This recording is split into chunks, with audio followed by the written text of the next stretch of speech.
정치 1번지를 지금까지 어떤 정치인들이 지나갔나 이렇게 봤더니 뭐 노무현 전 대통령, 이명박 전 대통령, 그리고 뭐 정세균 전 총리, 이낙연 전 총리, 현재는 그 보궐선거에서 최재형 의원이 지금 지내고 있습니다만은 어쨌든 무게감이 상당하지 않습니까?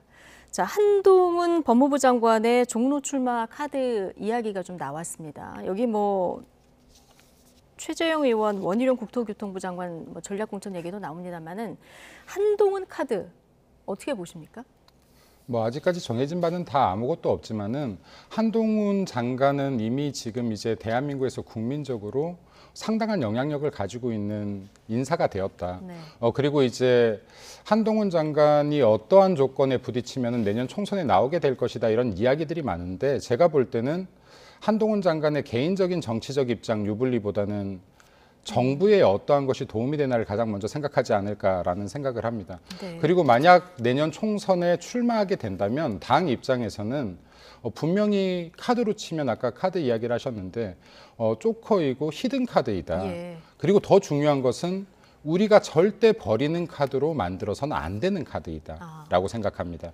네. 그래서 사실 지난 총선에서도 이 종로 일종의 종로 이 중심 프레임에서 황교안 대표가 출마를 했었거든요. 네. 네. 그래서 제가 볼 때는 이런 어떤 프레임에 갇힐 이유가 전혀 없다라고 봅니다. 그러니까 철저하게 계산되고 철저하게 전략적으로 움직여야 된다. 물론 이 안에는 국민 감동이라는 아젠다도 있어야겠으나 여전히 대한민국 창립 이래 종로가 정치 1번지인가 하는 물음표는 그려봐야 된다. 네. 기존에는 청와대가 존재했었지만은 이제 용산으로 옮겨갔고요. 예. 정치 1번지라는 그 수식어를 이제 뗄 때도 되지 않았는가라는 차원에서 또 생각해 봅니다. 그래서 한 군데 아직까지 뭔가를 딱 특정해서 하는 것보다는 당에서 충분히 논의하고 그리고 전략적으로 맞는 평가 그리고 살리는 카드로 만들어야 된다라고 생각됩니다. 히든 네. 카드인 만큼 절대로 네. 버리는 카드로 만들어서는 안 된다. 고민을 충분히 해야 된다는 말씀이신데요. 그런데 한동훈 법무부 장관이 조금 더 험지에 출마해야 한다. 이런 의견도 당내에서 나오더라고요. 조혜진 의원 발언 듣고 오시겠습니다.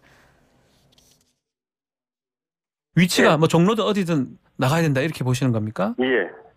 종로 괜찮습니까? 뭐 그 특정 지역을 제가 뭐 이야기할 건 아닌데 네.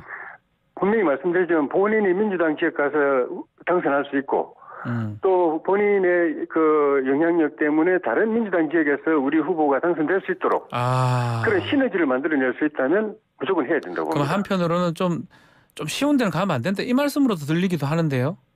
쉬운 데 가서 본인 국회 원내 진출하기 위한 그거는 우리 당 차원의 좀 고민 대상도 아니죠. 지명도가 높은 한동훈 장관이 좀 험지에서 뛰어서 승리를 견인해야 된다 이런 취지의 발언인데요. 어떤 거에 무게를 둘 거냐의 문제인 것 같습니다. 예를 들어 지난 총선에서 황교안 대표가 종로에 출마함으로 인해서 당력이 종로에 집중돼 버렸던 상황이 있습니다. 예. 네, 그러면 서울, 경기 다른 지역들에 지원해야 될 많은 당력들이 한 곳에 집중되는 결과를 가져왔었다. 그러니까 이것이 과연 바람직한지는 한번 생각해 봐야 될 문제일 것 같고요. 그리고 한동훈 장관의 역량이 종로 안에서만 선거 기간 동안에 발휘하는 것이 맞는지 아니면은 그 주변 파장을 정말로 일으킬 수 있는 활동성을 갖는 것이 맞는지에 대해서는 저는 좀 충분한 검토가 필요할 것이다. 더 길게 봐야 된다는 생각도 가지고 계십니까? 더 확장적인 측면에서 전략적으로 접근해야 된다라고 아까 말씀드렸는데 종로라는 곳에 정말 치열한 접전지에 가면 그 부분도 분명히 상징성은 있으나 선거 기간 내내 그곳에 묶이는 상황을 면치 못할 것입니다. 근데 반면에 조금 여유로운 곳으로 투입된다라고 하면 다른 지역들을 또 이렇게 지원할 수 있는 형국이 나올 거예요.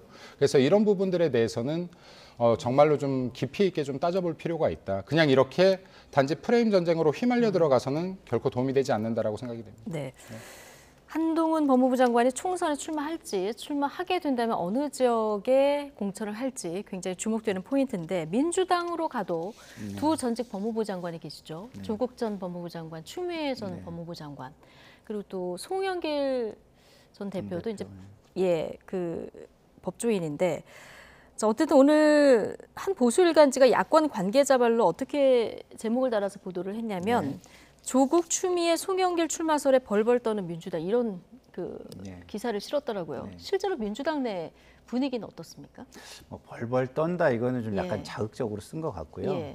근데 좀 불편함과 우려는 당연히 존재하죠. 왜냐하면 리스크로서 지금 좀 우려를 하는 겁니까? 그렇죠. 왜냐하면 지금 분위기가 좋잖아요. 예.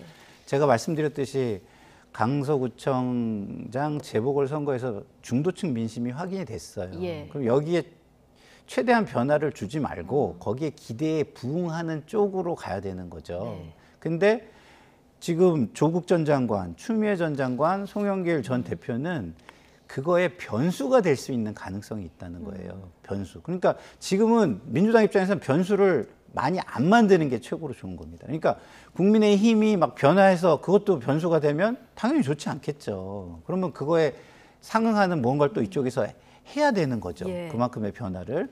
근데 만약에 국민의힘이 그 실패한다면 변수가 없어지니까 좋은 겁니다. 그런데 우리 쪽에서 변수를 굳이 만든다? 예. 그럴 이유가 있을까요? 그 전략적으로? 지금 영장도 기각되고 그렇죠. 그런 측면에서 선거도 볼 때 이겼는데 예. 조국, 뭐 추미애, 송영길 이분들은 변수가 될 수 있다는 측면에서 불편하다.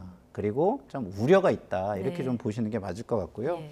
좀 아까 그 우리 김민수 대변인이 그 한동훈 장관에 대해서 한 얘기를 제가 좀 예. 말씀을 꼭 드리고 싶은 게 있는데 한동훈 장관이 국민적이지 않아요. 굉장히 진영적으로 바뀌고 있습니다. 예. 예? 그래서 진영에서 열광하는 사람으로 자꾸 가면은 제가 볼 때는 그 총선의 영향력이 히든 카드가 절대 될 수가 없어요. 예.